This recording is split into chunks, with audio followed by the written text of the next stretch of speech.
Friends, আমি Dev Kumar. Welcome back to my YouTube channel. আজকে আমি আছি হাওড়া স্টেশনে।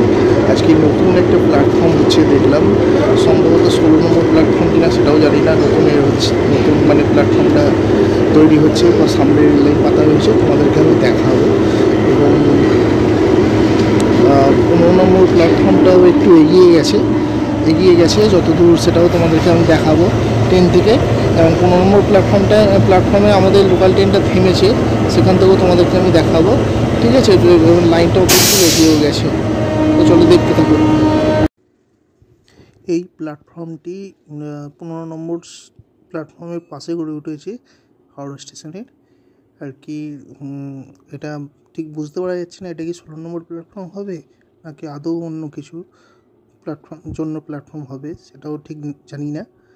তবে এটা 15 নম্বর প্ল্যাটফর্ম থেকে ট্রেন থেকে নামার আগে এটা আমি দেখলাম, এই লাইনটা পেতেছে খুব সুন্দর করে।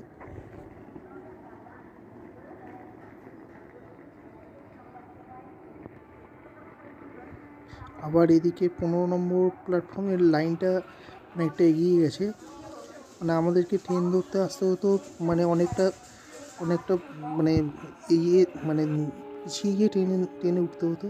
কিন্তু আর সেটা আশা করি এরপর থেকে আর কোনো প্রবলেম হবে না।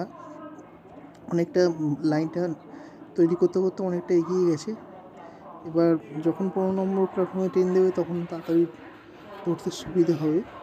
পাশে মেট্রো বিল্ডিং রয়েছে, এই যে লাইনেরই কাজ করছে সবাই, যারা রেলের কর্মী আছে। আর এখানে অংশটা একটু মাটিরও খুঁড়ে আর একটু এগিয়ে যাচ্ছে, যতদূর দেখতে পাওয়া যাচ্ছে।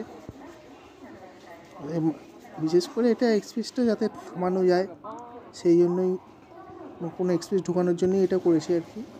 আমার এই ভিডিওটা কেমন লাগলো জানিও, লাইক দিও আর সাবস্ক্রাইব করো, আর আমার পাশে থেকে সর্বদা সবসময়। তাই আজ এই পর্যন্তই, পরে আবার আসবো অন্য কোনো ভিডিও নিয়ে।